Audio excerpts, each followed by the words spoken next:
Halo bos, jumpa lagi di channel Bicara Militer bosku. Untuk melengkapi janji admin kemarin nih bos, tentang sniper terbaik tanah air kita, yaitu Pak Tatang Koswara, maka hari ini admin sudah menghimpun beritanya untuk kalian bosku.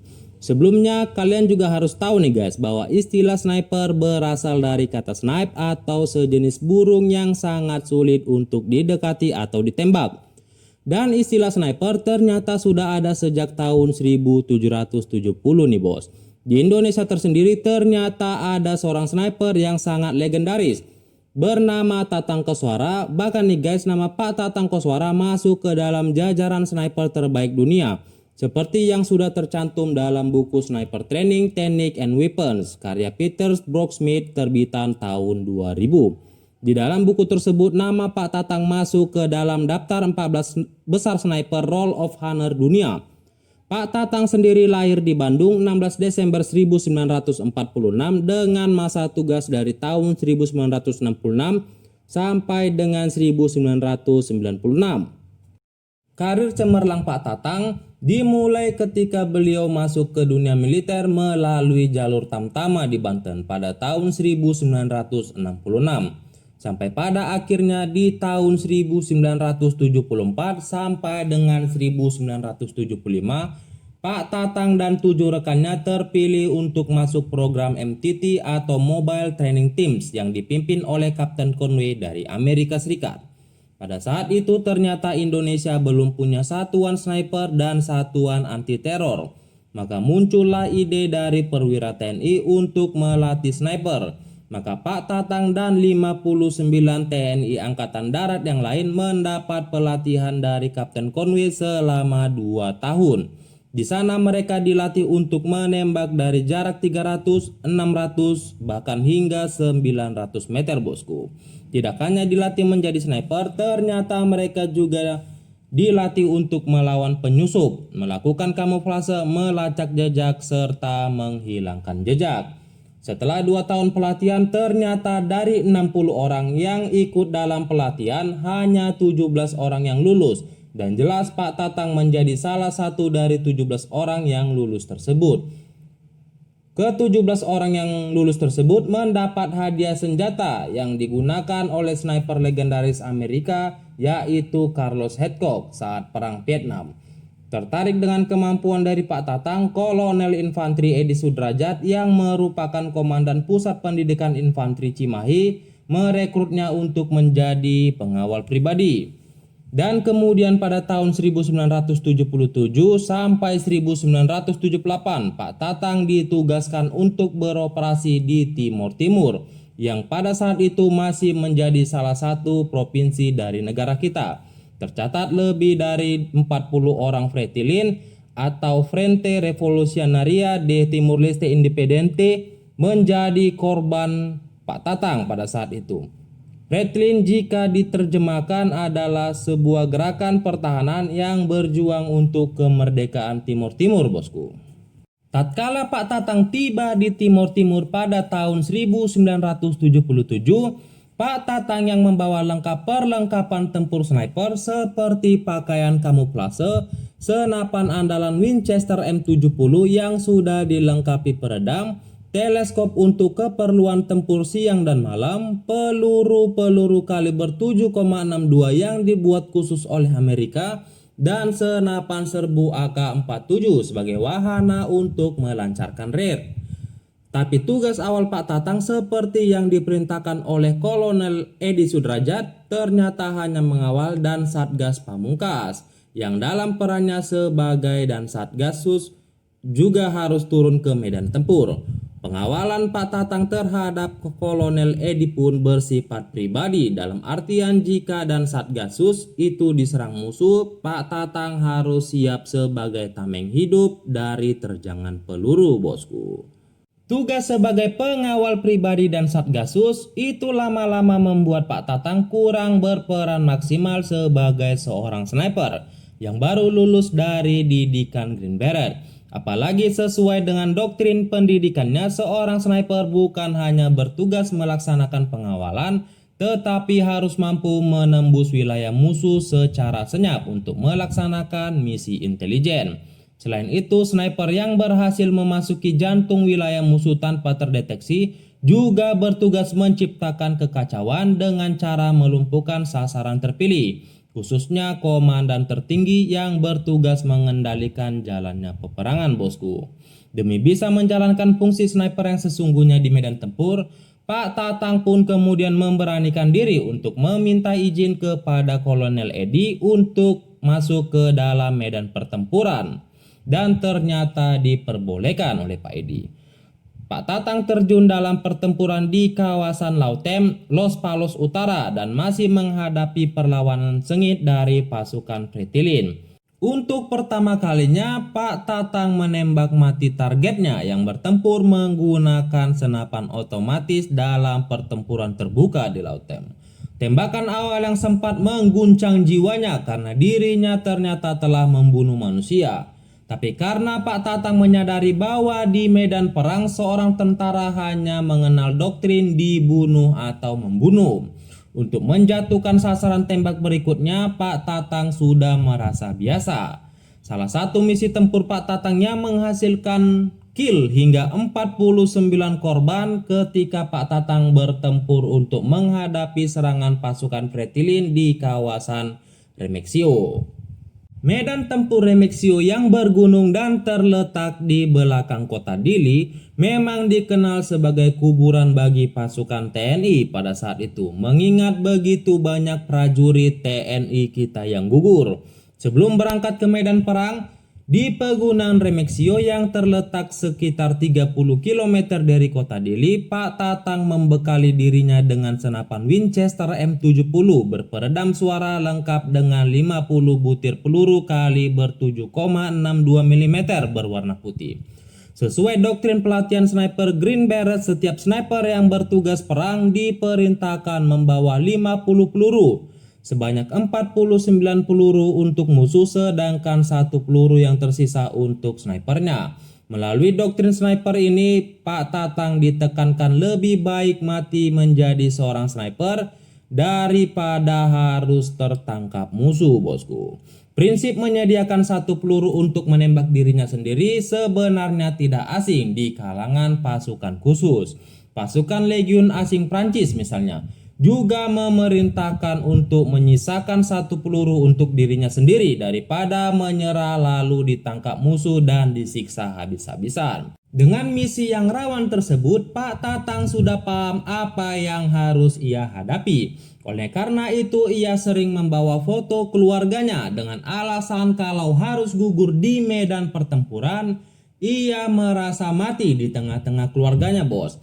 Perangkat tempur lain yang dibawa Pak Tatang adalah teropong siang dan malam, radio komunikasi, senapan serbu AK-47 untuk kepentingan bela diri, obat-obatan sekedarnya, makanan tahan lama untuk 2 hari berupa geplak atau tepung padat, serta pakaian kamuflase nih, bos. Tapi dalam misi di daerah paling rawan ini, Kolonel Edi menyertakan seorang pengawal dari Kopassus, yaitu Letnan Ginting, yang membekali diri dengan senapan serbu AK-47 dan teleskop. Mendapat pengawal dari seorang prajurit yang masih muda dan hanya mengenakan pakaian tempur warna hijau loreng itu, Pak Tatang justru merasa terganggu karena bukan sedang mengawal tapi justru melindungi pengawalnya. Dalam misi tempur seorang sniper berdasarkan didikan dari Green Beret, sniper memang perlu ditemani oleh seorang spotter. Peran spotter atau observer bertugas sebagai partner yang juga berkemampuan sniper dan dilengkapi senapan penembak jitu. Antara sniper dan spotter juga harus sering latihan bersama sehingga kerjasama di medan pertempuran lebih mudah, termasuk ketika harus berkomunikasi menggunakan bahasa isyarat. Seorang spotter yang dibekali senapan serbu juga harus siap melaksanakan raid dalam kondisi terdesak, sehingga dukungan tembakan yang dilancarkan spotter bisa memberikan kemungkinan partnernya selamat. Dalam kondisi paling mendesak, spotter bahkan harus bersedia mengumpankan dirinya sebagai sasaran tembak sehingga rekannya bisa menjalankan tugasnya secara maksimal. Secara psikologis, Pak Tatang juga terganggu karena pengawalnya berpangkat lebih tinggi yaitu perwira, sedangkan dirinya berpangkat sertu atau bintara. Tapi dalam misi tempur yang harus bertaruh nyawa tersebut, Pak Tatang terpaksa memerintah dan mengatur strategi tempur karena pengalaman tempur Letnan Ginting masih minim, khususnya dalam taktik tempur sniper. Menurut Pak Tatang, jika penembak jitu sudah mulai memakan korbannya, rekan-rekan korban yang panik biasanya akan mencari lokasi sembunyi sang sniper, biasanya di tempat yang paling tinggi, lalu menghujaninya dengan tembakan mortir atau senapan mesin. Jika kedua senjata berat itu tidak ada, maka juga mereka akan memuntahkan peluru senapan serbunya secara membabi buta. Dalam jarak tembak radius 300 meter, senapan serbu yang ditembakkan secara serempak bisa membabat semua sasaran secara telak dan mematikan. Sulit untuk menghindari siraman peluru senapan serbu yang ditembakkan serentak secara merata oleh puluhan prajurit sekaligus. Untuk menghindari akibat fatal itu, Pak Tatang lalu mengajak Pak Ginting bersembunyi di pinggir tebing curam yang dari sisi lokasi sangat tersembunyi dan tidak mungkin didatangi pasukan musuh. Lokasi itu harus dicapai meskipun dengan susah payah karena banyak semak berduri dan kemungkinan ada ular, bos. Untuk bertemu ular, Pak Tatang memang tidak masalah karena dirinya memiliki ilmu kebal semua bisa ular. Artinya ia bisa menyingkirkan ular itu dengan mudah tanpa harus membuat Pak Ginting terganggu. Setelah menemukan tempat yang dicari Pak Tatang tersebut, Pak Tatang pun menyiapkan senapan M70-nya didampingi oleh Pak Ginting yang dari sisi teknik kamuflase kurang maksimal. Pak Tatang hanya bisa berharap rekannya yang masih hijau itu tidak berbuat ceroboh, seperti menembak tanpa perintah. Karena berbuat kecerobohan bisa berarti nyawa keduanya melayang, bos. Dalam situasi kritis itu, Pak Tatang memang terpaksa bertindak sebagai pengendali meskipun pangkat Pak Ginting jauh lebih tinggi. Penilaian Pak Tatang ternyata tepat. Esok harinya posisi ketinggian yang disarankan Pak Ginting untuk mengendap ternyata diperiksa patroli musuh yang jumlahnya puluhan. Tak berapa lama kemudian ratusan pasukan Fretilin berkumpul di lokasi ketinggian itu dan tampaknya mereka sedang menyiapkan rencana untuk menyerbu pasukan TNI. Jarak mereka hanya sekitar 50 meter dan jika ditembakkan para gerilyawan itu akibatnya akan sangat riskan. Posisi Pak Tatang dan Pak Ginting pasti ketahuan. Pak Tatang terkejut menghadapi musuh yang jumlahnya ratusan itu, tapi tugas untuk menghambat musuh atau bahkan memukul mundur musuh harus dilakukan. Untuk memecah perhatian lawan, Pak Tatang lalu mengontak Kolonel Edi Sudrajat dengan radio agar pasukan TNI yang sedang berpatroli menyerang pasukan Fretilin itu dari sisi timur. Tak berapa lama tembakan gencar pun meletus dari arah timur dan kelompok pasukan Fretilin di depan Pak Tatang mulai pecah perhatiannya. Tatang lalu melakukan penilaian apakah tembakan senyap yang dilancarkannya aman bagi dirinya dan sekaligus pengawalnya. Untuk menghindari malapetaka, Tatang yang sudah memasang perdam memerintahkan Ginting agar tidak melepaskan tembakan kecuali dalam kondisi yang sangat terdesak. Karena suara tembakan akan memberitahu posisi mereka, bosku. Setelah melakukan perhitungan cermat bahwa musuh sudah berada di atas 300 meter jaraknya, Tatang pun mulai membidik satu persatu menjatuhkan musuh potensial khususnya yang memegang senjata otomatis. Tembakan jitu Tatang yang semuanya menghantam kepala musuh langsung menimbulkan suasana kacau yang berada pada jarak tembak 300 hingga 600 meter tersebut. Musuh berusaha melepaskan tembakan balasan secara membabi buta dan serentak, tapi tidak pernah menyasar ke tempat Pak Tatang dan pengawalnya yang bersembunyi. Apalagi jarak antara Tatang dan Ginting dengan para gerilyawan di atas 300 meter, sehingga akurasi lesatan arah peluru senapan serbu sudah tidak maksimal lagi. Letnan Ginting akhirnya baru sadar akan kemampuan Tatang ketika dalam jarak antara 300 hingga 900 meter, Tatang berhasil menumbangkan sasaran terpilih dengan tembakan jitu di kepalanya. Diam-diam Letnan Ginting meneropong sekaligus menghitung sasaran yang berhasilkan dijatuhkan Tatang dalam misi tempur di Remexio. dan sedikitnya 49 musuh berhasil dirobohkan. Ia juga menyaksikan bagaimana komandan musuh yang sedang naik kuda dan sibuk memerintah tiba-tiba jatuh akibat tembakan jitu dari Pak Tatang yang tepat menghantam bagian kepalanya. Kekacauan komando pasukan musuh langsung terlihat akibat tewasnya sang komandan. Beberapa gerilyawan Fretilin menembakkan senjata secara membabi buta ke berbagai arah. Seorang personel pembawa radio yang sedang berusaha melakukan komunikasi terpaksa ditembak Pak Tatang di bagian dada karena jarak tembaknya sudah sekitar 900 meter. Pelurunya menembus dada sekaligus merusakkan komunikasi yang dibawanya. Letnan Ginting hanya bisa geleng-geleng kepala melihat aksi tempur Pak Tatang dengan mata kepalanya sendiri itu. Hasilnya hari itu misi tempur sukses karena musuh melarikan diri. Dari 50 butir peluru yang dibawa Tatang, tinggal 1 butir peluru yang tetap dibawanya kembali menuju markas. Dalam setiap tugas pengendapan, Tatang ternyata tak pernah membawa buku catatan yang biasa digunakan para sniper untuk mencatat jumlah kill.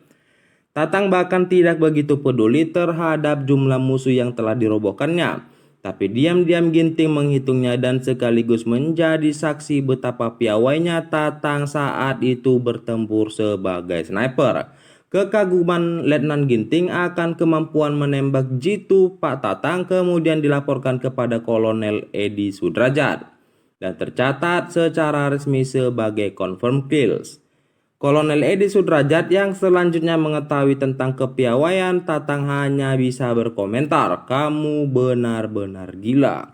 Berdasarkan bahan tercatat ini, ketika seorang penulis buku sniper asal Amerika Serikat, Peter Brocksmith, lewat bukunya bertajuk Sniper Training Technique and Weapons, San Martin Press, New York tahun 2000, memasukkan prestasi Tatang sebagai sniper kelas dunia dengan confirmed kills sebanyak 41.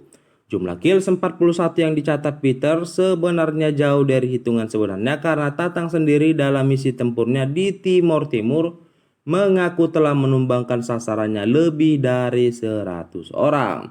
Hampir semua musuh bersenjata yang saya tembak kena di kepala. Semua sniper memang didoktrin untuk menembak musuh di bagian kepala karena langsung membuat korbannya mati tanpa merasakan apa-apa. Bahkan sama sekali tidak tahu siapa yang telah membunuhnya. Jelas Tatang, bosku. Begitulah bos informasi dari admin tentang kehebatan dari sniper legendaris Indonesia yaitu Pak Tatang Koswara. Jika kalian suka dengan video ini guys, bisa bantu admin nih guys untuk tekan tombol subscribe-nya agar admin bisa lebih semangat lagi tentunya bosku.